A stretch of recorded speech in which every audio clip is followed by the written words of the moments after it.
नमस्कार दोस्तों, भारत के भूगोल की सीरीज में हम लोग भारत में कृषि एवं फसलों का अध्ययन कर रहे हैं। भारत में कृषि एवं फसलों की आज की जो क्लास है ये चौथी क्लास है। इसके पहले हमने 3 क्लासेज इस पर करा दी हैं। बहुत महत्वपूर्ण क्लासेज हैं, आप उसे ज़रूर देख लें। इसकी जो तीसरी क्लास थी इसमें, अर्थात इससे पहले की जो क्लास हुई है, इसमें हम लोग भारत के जो प्रमुख खाद्यान्न हैं उस पर चर्चा कर रहे थे, उसका विस्तृत चर्चा कर रहे थे। धान पर और गेहूं पर हम लोगों ने चर्चा इसके पहले वाली क्लास में कर ली है। आज हम लोग इसमें प्रमुखतः मक्का और इसके अलावा कुछ मोटे अनाज तथा इसके बाद आज की क्लास में हम लोग दलहनी जो फसलें होती हैं उस पर चर्चा करेंगे। आइए प्रारंभ करते हैं आज की क्लास। सबसे पहले है मक्का। मक्का से बायोडीजल तैयार किया जाता है, ठीक है। मक्का से बायोडीजल तैयार किया जाता है, अर्थात इसमें सबसे ज़्यादा कार्बोहाइड्रेट पाया जाता है। मक्के में सबसे ज़्यादा कार्बोहाइड्रेट किस रूप में पाया जाता है? स्टार्च के रूप में पाया जाता है। स्टार्च कार्बोहाइड्रेट का सबसे जटिल रूप होता है।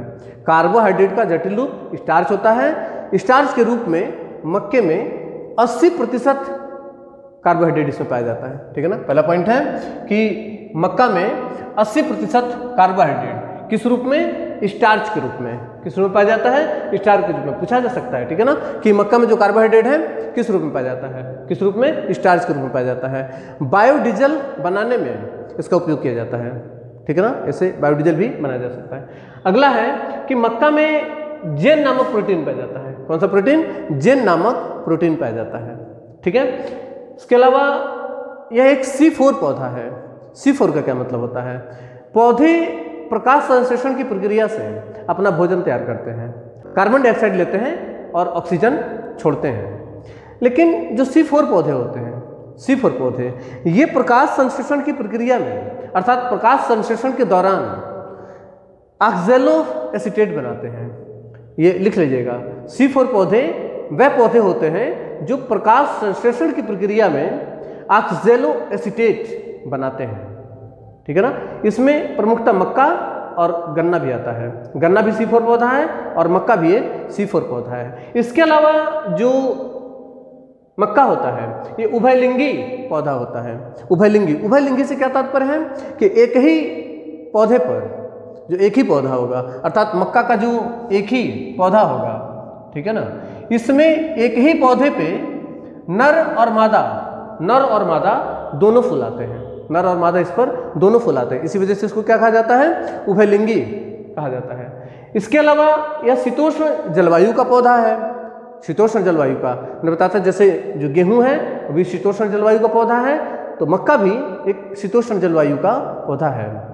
लेकिन भारत में ये तीनों ऋतुओं में, इसको तीनों ऋतुओं में लगाया जा सकता है, अर्थात मक्का भारत में तीनों ऋतु में पाया जाता है, रबी में भी, खरीफ में भी और जायद में भी। तीनों ऋतुओं में इसकी पैदावार की जा सकती है, ठीक है ना। मक्का में अगर हम सबसे ज़्यादा उत्पादित करने वाले राज्य थे कि भारत में मक्का सर्वाधिक उत्पादित करने वाले राज्य, इसमें पहले नंबर पर आता है कर्नाटक। पहले नंबर पर है कर्नाटक, दूसरे नंबर पर इसमें आता है आंध्र प्रदेश और तीसरे नंबर पर इसमें आता है महाराष्ट्र, ठीक है। ये रहा मक्का। इसके अलावा बात करेंगे मोटे अनाज। मोटे अनाज में किस तरह के अनाज होते हैं? भारत में जो भारत का भूमि है, जो कृषि भूमि है, तो कृषि भूमि में प्रमुखतः जो खाद्यान्न होते हैं जैसे कि धान और गेहूं, ये सबसे ज़्यादा महत्वपूर्ण होते हैं। अर्थात मनुष्य के लिए सबसे अनिवार्य जो चीज़ होती है खाद्यान्नों में, उसमें सबसे पहले उसकी प्राथमिकता देखी जाती है। तो प्रमुखतः धान और गेहूं, अर्थात चावल और रोटी, ये मनुष्य के लिए सबसे ज़्यादा उपयोगी होता है। उसके बाद उपयोगिता के आधार पे जो दूसरे और तीसरे नंबर पर आता है वो दलहन और तिलहन आता है, ठीक है ना।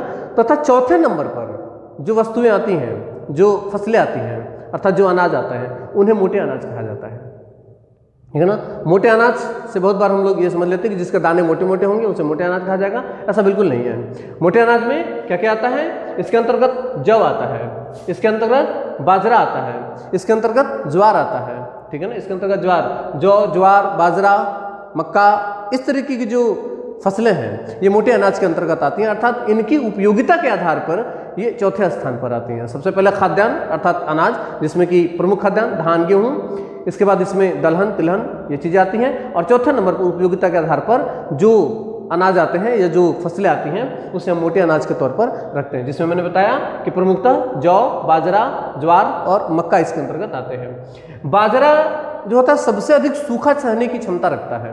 बाजरा बो दीजिए, उसमें पानी मत डालिए, वो हो जाएगा। तो बाजरा सबसे अधिक सूखा सहने की क्षमता रखता है। यही कारण है कि भारत में जो राजस्थान है, राजस्थान बाजरा उत्पादन में पहला स्थान रखता है कि वो सूखा प्रदेश है। इसके अलावा जौ उत्पादन में राजस्थान का, जौ उत्पादन में राजस्थान का तथा ज्वार उत्पादन में महाराष्ट्र का प्रथम स्थान है। मोटे अनाज में इतना पर्याप्त है, ठीक है ना। ठीक से याद रखेंगे, तीनों का अलग से पूछा जा सकता है कि बाजरा उत्पादन में भारत में कौन सा किसका स्थान है, तो बाजरा उत्पादन में राजस्थान का पहला स्थान है। इसके अलावा जौ उत्पादन में भी राजस्थान का ही पहला स्थान है तथा ज्वार उत्पादन में महाराष्ट्र का पहला स्थान है। ज्वार उत्पादन में महाराष्ट्र का पहला स्थान है, ठीक है। आइए देखते हैं दलहनी फसलें। दलहनी जो फसलें होती हैं, ठीक है ना, दलहनी फसलें मृदा में नाइट्रेट की आपूर्ति करके मृदा की उर्वरकता बढ़ाते हैं, मृदा की उर्वरकता बढ़ाते हैं। इसको यहाँ पर थोड़ा सा आप लोग समझने की कोशिश करिए। आइए यहाँ पर समझते हैं, ठीक है। यदि कोई ये दलहनी फसल है, ये कोई फसल है और ये मुख्यतः मान लेते हैं दलहनी फसल है, ठीक है ना। दलहनी फसलों की जो जड़ें होती हैं, जड़ें जो हैं, इन जड़ों में कुछ ग्रंथियां पाई जाती हैं। इसमें जड़ों में कुछ ग्रंथियां पाई जाती हैं और इन ग्रंथियों में मुख्यतः एक जीवाणु पाया जाता है, ठीक है ना। इन ग्रंथियों में एक जीवाणु पाया जाता है। क्या नाम है उसका? राइजोबियम। उसका नाम है राइजोबियम। राइजोबियम नामक इसमें एक जीवाणु पाया जाता है, ठीक है ना। अच्छा, सिर्फ दलहनी फसलें ही नहीं, दलहनी फसलों के अलावा जो लेग्यूमिनेसी कुल के पौधे होते हैं उन सब में ये प्रक्रिया होती है। अर्थात लेग्यूमिनेसी कुल के जो पौधे हैं उनकी जड़ों की ग्रंथियों में राइजोबियम नामक जीवाणु पाया जाता है, ठीक है ना। तो आइए समझते हैं किस तरीके से। तो ये जो लेग्यूमिनेसी कुल का पौधा है जिसमें प्रमुखतः दालें भी आती हैं, भारत में पाए जाने वाली जो प्रमुख दालें हैं वो सभी लेग्यूमिनेसी कुल के पौधे हैं, ठीक है ना। तो इनकी जड़ों में ग्रंथियां पाई जाती हैं और उन ग्रंथियों में राइजोबियम नामक जीवाणु पाया जाता है, ठीक है ना। वो जीवाणु इस पौधे की जड़ों के साथ सहजीवन करते हैं, सहजीवन, ठीक है ना। तो ये जीवन से संबंधित ध्यान से समझिएगा, हम बात कर रहे हैं सहजीवन की। सहजीवन का मतलब होता है साथ साथ जीना। सहजीवन का मतलब होता है साथ साथ जीना। जैसे कि कुछ लोग कुछ चीजें परजीवी होती हैं। परजीवी का मतलब क्या होता है? जो वे जीव जो दूसरी चीजों पर निर्भर करते हैं, जैसे कि मनुष्य दूसरी चीजों पर निर्भर करता है, ठीक है ना। कुछ होते हैं स्वजीवी अर्थात स्वपोषी, जैसे कि पौधे स्वपोषी होते हैं। लेकिन यहाँ पर हम बात करें सहजीवन। सहजीवन का मतलब होता है कि जो साथ साथ में, अर्थात अगर ये पौधा समाप्त होगा तो राइजोबियम भी समाप्त हो जाएगा, और यदि राइजोबियम समाप्त होगा तो ये पौधा भी समाप्त हो जाएगा। अर्थात दोनों का जो अस्तित्व है एक दूसरे पर निर्भर करता है, ठीक है ना। अर्थात दोनों में से कोई एक अगर समाप्त होता है तो दूसरा जो है वो स्वतः ही समाप्त हो जाएगा। तो यहाँ पर जो राइजोबियम इसकी पौधों की जड़ों में ग्रंथियों में जो पाया जा रहा है, तो ये क्या करता है, वायुमंडल में जो नाइट्रोजन है, अर्थात ये सतह के ऊपर वायुमंडल में जो नाइट्रोजन है उस नाइट्रोजन को अवशोषित करता है और उसे नाइट्रेट में कन्वर्ट करके और वो पौधे को उपलब्ध कराता है, वो उसका इसका स्थिरीकरण कर देता है, ठीक है ना। तो इस तरह से इस पौधे को नाइट्रोजन उपलब्ध हो पाता है, ठीक है ना। इस तरीके से इसको नाइट्रोजन उपलब्ध हो पाता है। कहाँ से? वायुमंडलीय नाइट्रोजन से ही इसको नाइट्रोजन उपलब्ध हो पाता है। यही कारण है कि वो क्षेत्र जहाँ पे मृदा में अर्थात मिट्टी में नाइट्रोजन नहीं होता है वहाँ पर भी दलहनी फसलें सबसे बेहतर तरीके से उगाई जा सकती हैं। तो इसके लिए मिट्टी में नाइट्रोजन का होना अनिवार्य नहीं है, क्योंकि इसमें इसकी जड़ों की ग्रंथियों में पाए जाने वाले जो राइजोबियम जीवाणु है वो वायुमंडल के नाइट्रोजन को अवशोषित करके और उसका स्थिरीकरण कर देता है, अर्थात उसे नाइट्रेट में कन्वर्ट करके पौधों को उपलब्ध कराता है, ठीक है ना। तो ये जो प्रक्रिया है इसी को मैंने यहाँ पर लिखा है, आप इसी तरीके से लिख लेंगे कि दलहनी फसलें मृदा में नाइट्रेट की आपूर्ति करके मृदा की उर्वरकता बढ़ाते हैं, अर्थात उसमें नाइट्रोजन की उपलब्धता बढ़ाते हैं। इसके बाद मैंने बताया था किस कुल के पौधे हैं, ये लेग्यूमिनेसी कुल के जो पौधे हैं जिसमें मुख्यतः दलहनी भी आती है। तो इसके पौधे जो है जड़ों की ग्रंथियों में राइजोबियम नामक जीवाणु पाया जाता है जो कि जो मृदा में वायुमंडलीय नाइट्रोजन का क्या कर देता है, स्थिरीकरण कर देता है, वायुमंडलीय नाइट्रोजन का स्थिरीकरण कर देता है। राइजोबियम इन पौधों की जड़ों में सहजीवन करता है। मैंने बताया था कि अगर दोनों में से कोई भी एक समाप्त होगा तो वो दोनों का अस्तित्व जो होगा वो समाप्त हो जाएगा। ठीक है।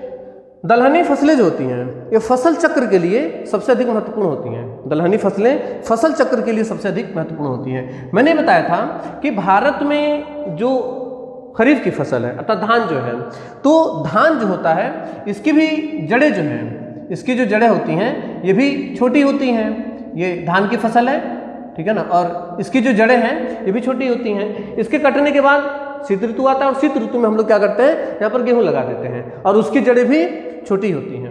फसल चक्र का मतलब होता है कि अब चूंकि यहाँ पर धान लगा है, इसको हमने काट दिया, तो इसके बाद जब दोबारा हम इसमें गेहूं लगाएंगे तो ये जो लेयर है अर्थात जो इसकी उर्वरकता है, ऊपर का जो लेयर है मिट्टी की, ठीक है ना, ये उर्वरकता धान समाप्त कर चुका होगा। जब हम इसमें गेहूं लगाएंगे तो इसकी उर्वरकता गेहूं को बहुत ज़्यादा नहीं मिल पाएगी, ठीक है ना। तो इसके मतलब ये होता है, इसका तात्पर्य ये होता है कि जो फसल लगाने की सही तरीका होता है अर्थात फसल चक्र कृषि विज्ञान जो कहता है वो ये कह रहा है कि अगर हम किसी ऐसे पौधे को लगा रहे हैं जिसकी जड़ें छोटी हैं तो हमें उसके बाद अर्थात दूसरी फसल जो हम लगाएंगे वो कैसी होनी चाहिए, उसकी जड़ें बड़ी होनी चाहिए, उसकी जड़ें नीचे जानी चाहिए अर्थात इस लेयर से नीचे आनी चाहिए, बी लेयर में आनी चाहिए, ताकि क्या हो कि ये अब उर्वरकता जो होगा वो कहाँ से प्राप्त करेगा, बी लेयर से प्राप्त करेगा। ऊपर जो होगा वो उसे एक समय मिल जाएगा जिसमें उसकी स्थिरता, उसकी उर्वरकता जो है वो दोबारा वापस आ सके, ठीक है ना। तो इस तरीके से फसलों को लगाया जाता है, यानी कि पहले हमें क्या करना होता है, रबी की फसल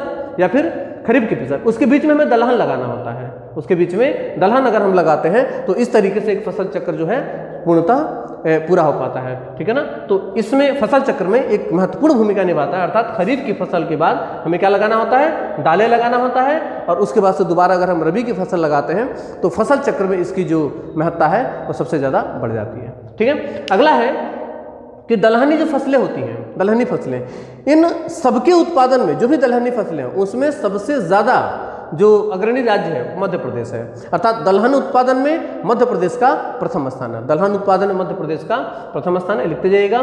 कि अगला है कि दालों के उत्पादन तथा उपभोग में, दालों के उत्पादन तथा उपभोग में भारत का प्रथम स्थान है। विश्व के आधार पर अगर देखा जाए तो दलहन उत्पादन करने में भी भारत का पहला स्थान है और दलहन के उपयोग में भी भारत का पहला स्थान है। लेकिन इसके बावजूद भी भारत में दलहन जो है अर्थात दालें जो हैं वो आयात करनी पड़ती हैं। इसके पीछे का कारण ये होता है कि भारत में एक बहुसंख्यक वर्ग जो है वो शाकाहारी वर्ग है, वो मांस नहीं खाता है, वो मांसाहारी नहीं है।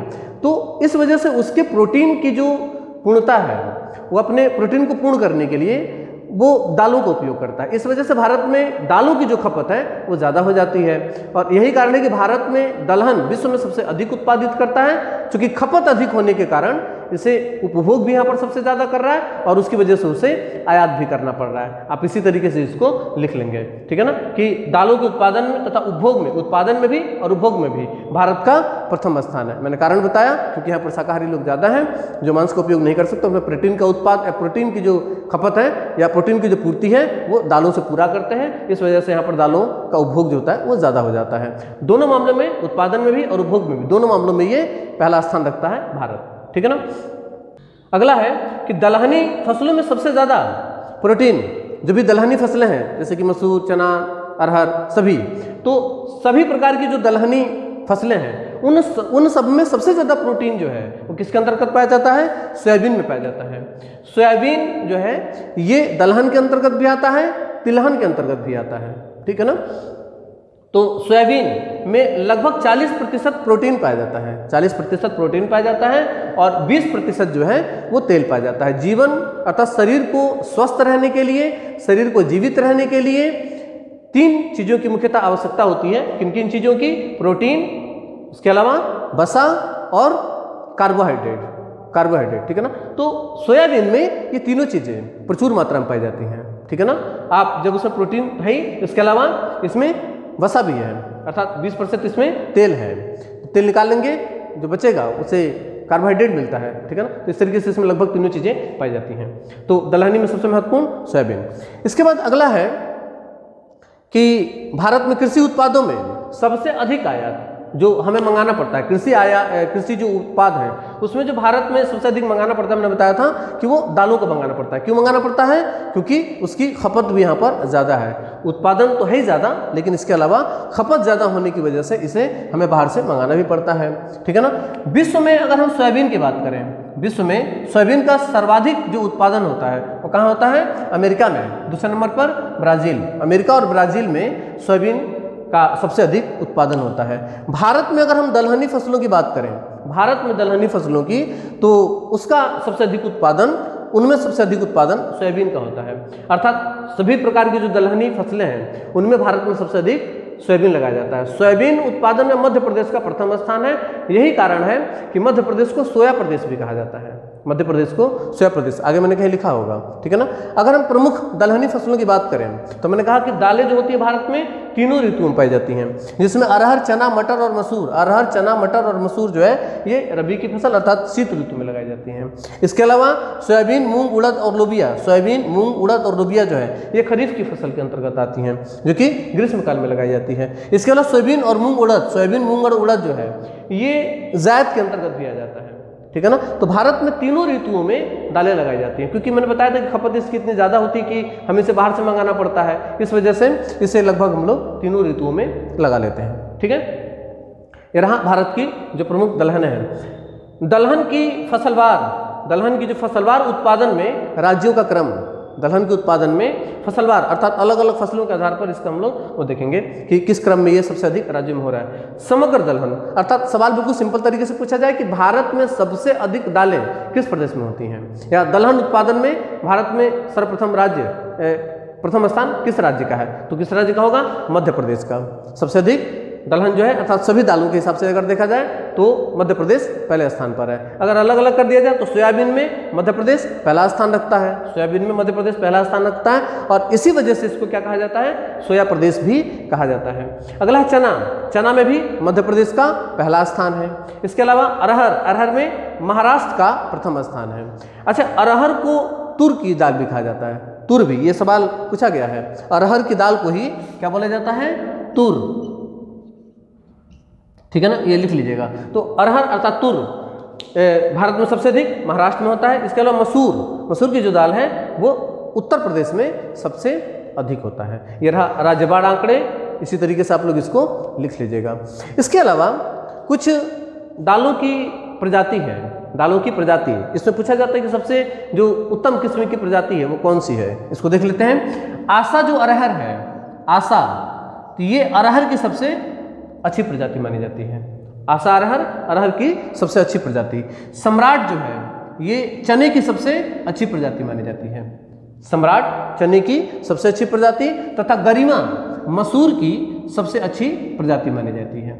गरिमा मसूर की सबसे अच्छी प्रजाति मानी जाती है। इसी तरह अपर्णा मटर जो है, अपर्णा मटर, ये मटर की एक पत्ती विहीन प्रजाति है, पत्ते नहीं होते हैं, पत्ती विहीन प्रजाति होती है अपर्णा। पूछा जाता है सवाल कि मटर की पत्ती विहीन प्रजाति कौन सी है, आंसर होगा अपर्णा जो है मटर की पत्तीहीन प्रजाति है, ठीक है। ये हो गया आपका दलहन। अगली क्लास में हम लोग तिलहन पर बात करेंगे, अगली क्लास में तिलहन पर बात करेंगे। मिलते हैं अगली क्लास में, तब तक के लिए नमस्कार, धन्यवाद, जय हिंद।